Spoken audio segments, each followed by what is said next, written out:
Merci Chérif Abou Salmini Diouremama. Nous weltanimama e kala saha aussi parce que no kewwide tan radio ma o walla télé ma o no hutore no feewi e bandiraɓe. Donc effectivement mboɗo wonde ɗo Oumar Kane qui est chef d'agence Havre ko min makko liggodirte e golle ɗe.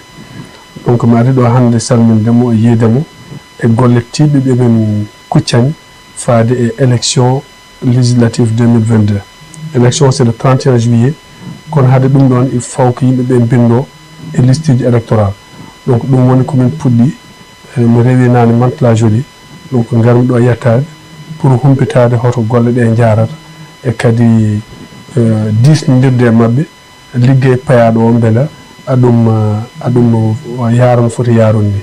Mi tawi ɗo noon vraiment haqqille vraiment liggey momin jiɗi wadde o tigi tigi golle ɗe puɗɗima tigi tigi ko fonno waɗede ko fof waɗama commission ari jooɗima programme waɗama faade e bandiraɓe kadi mboɗo profite tan e caktorgol mo nde wiide bandiraɓe yoɓe ngar ɓe bindo par ce que ɗum ɗo ko droit citoyen fof ko droit men ko droit mo yimɓe kaɓani ha keeɓi donc so yimɓe jettima ɗo noon droit yo yimɓe ngar ƴetta droit mumen ñawgo bandiraɓe fof yoɓe ngar ɗo e agence consulaire Havre no waɗi horaire aji ouverture kadi e weekend aji he ina waɗi déplacement ji faade e quartier ji ɗi ɗo e Havre e faade kadi e gure mawɗe gonɗe e nder Normandie. Donc vraiment ñaagal yimɓe mbaɗa mobilisé no feewi pour ɓe ngara ɓe bindo e lissuji beele le 31 juillet goto fof hen fof no wawa yaade pour wodde. Jiɗɗo heɓ windade hol document ji ɗi foti heɓde walla holno foti ardude so tawi heɗimama? Ko raɓɓikina tan e oɗon ngal ɗon namdal wawata winda tan joguiɗo carte d'identité CEDEAO déjà fof joguiɗa carte d'identité CEDEAO taw noon caggal carte d'identité CEDEAO a windanoki e liste électorale. Sa ƴeewi carte d'identité mo joguiɗen o jogui ko gueɗe ɗiɗi fonction ngaji ɗiɗi hen fonction goto ko carte d'identité caggal to ko carte d'électeur. Sa ƴeewi caggal to tawi ka binduɗo aɗa yiya numéro aɗa yiya adresse to binduɗa ɗo tawi ko Havre tawi ko Mantes-la Jolie taw ko Paris ina waɗi numéro même bureau ma de vote. ɗum sa ala ɗum anda a windaki waɗete ko non inscrit sur le fichier. tawi ko non inscrit noon gadda ngal ɗon kartal ngara ɗo mbaɗa photocopie kartal ngal haɗade gaddora kartal ngal ngara ɗo tawa ɗo commission o bindoɗa. Amma ɗum noon aɗa jogui carte ma kadi CEDEAO gonnoɗa ko Sénégal e ko toon gotannoɗa walla gonnoɗa ko Bordeaux hon gure goɗɗe walla gonnoɗa ko Afrique centrale aɗa ari aɗa yiɗi changeude lieu ma de vote ngara ɗo to commission ɗo ɓe guettuma to gonnoɗa to ɓe battuma to jiɗɗa vodde ɗo ko ɗum woni alhaali oɗo inscription. Est-ce que ɗa wawi wotta ɗum e français? Oui, bien sûr. Donc, pour s'inscrire sur les listes électorales, c'est très simple. Il faut d'abord avoir la carte d'identité de la CEDEAO. C'est la dernière carte qui a une double fonction. L'une des fonctions, c'est une carte d'identité nationale, qui est d'ailleurs la première fonction. Mais au verso de cette carte d'identité, il y a des données pour la carte d'électeur. Mais il se trouve que une personne ne peut activer la fonction carte d'électeur que quand elle est devant une commission. Depuis 2019, il y a beaucoup de personnes qui ont pu avoir cette carte d'identité nationale, mais qui n'ont pas activé leurs données électorales.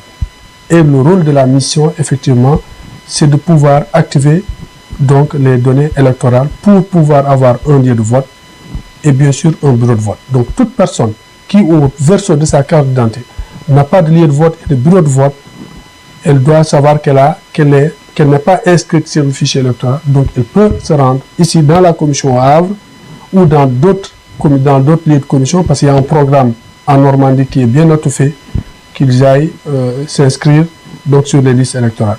Mais il y a un deuxième aspect.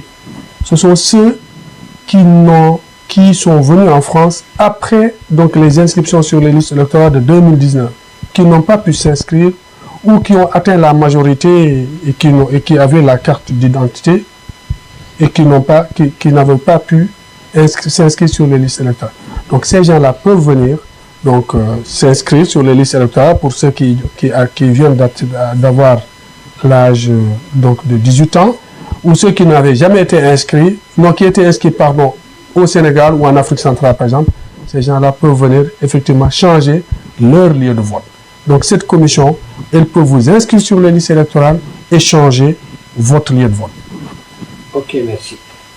Monsieur le conseil, Oui. ça va fawtude hen seeɗa adresse non date uji pawɗa ɗo e Havre e guure taariɗe e Normandie wono monsieur conseil tawima ɗo hannde waɗi démarré hannde. Voilà, jarama Seydi Aïdara.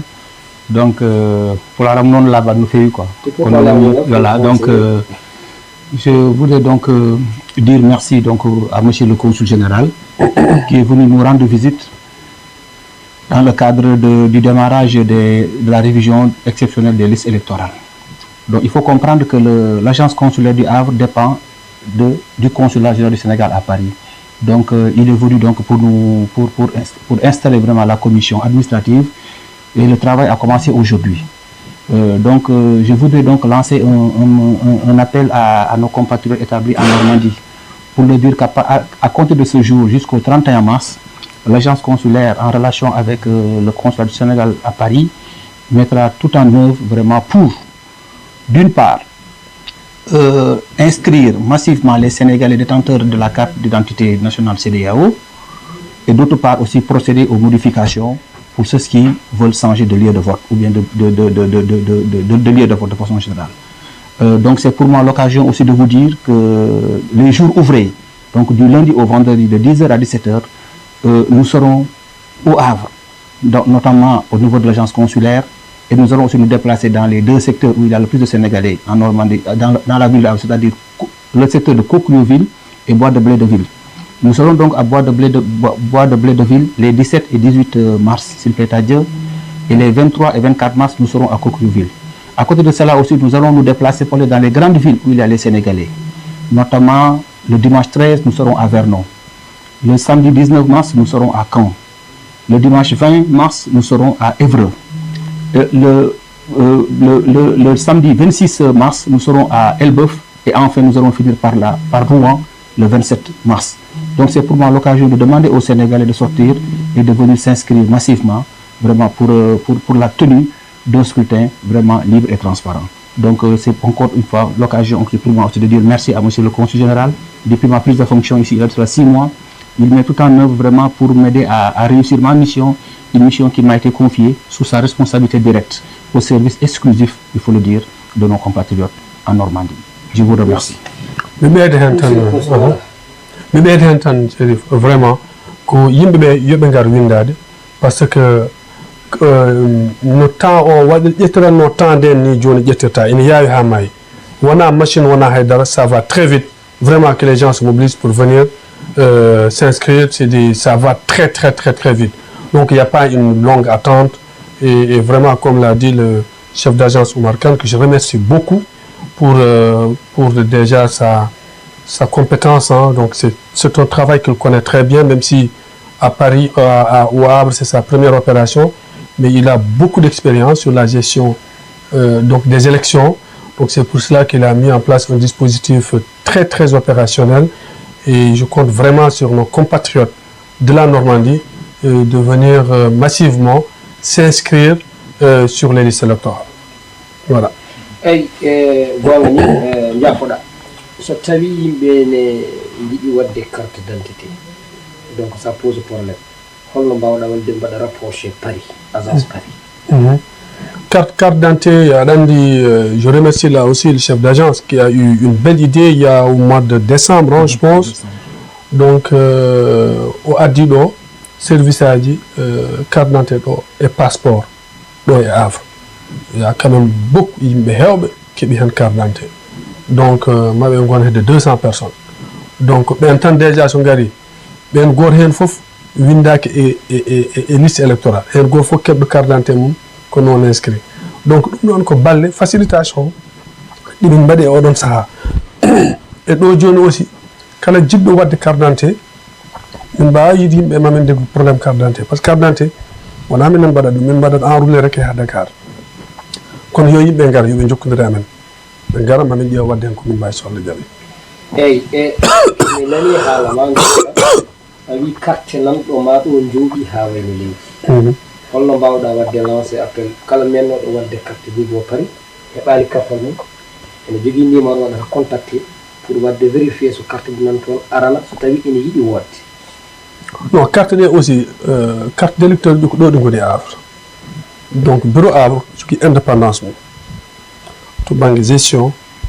carte ɗe kamɓe jogui ɗum kadi ɓe puɗɗiɓe hen wadde liggueyaji baɗɗe fayida par ce que guilo ari kanko chef d' agence o jooɗaki o ñallinani o wallinani o yeehi e guure mawɗe fof yimɓeɓe honen carte ɗi foti tottirde ɗi fuɗɗi tottirde ene heddi noon ko heddi ko kala bindinoɗo e oɗon saaha yo aran cartal mum nan ɗo e commission o omo jogui ha hande possibilité wawde tottirde carte d' électeur ɗi ɗi gonani paari ko ɗo ɗi goni kala bannoɗo déposé e Normandie poɗɗo wodde e Normandie yo andu cartal mum d' électeur nanɗo hay carte d' identité Sénégal naɓe kala momin jiitu Paris min neldat ɗum ga par ce que ko ɗo yimɓeɓe woni adresse wonɓe Normandie ɓe ko ɗo woni adresse mumen merci jarama monsieur jarama e dara merci beaucoup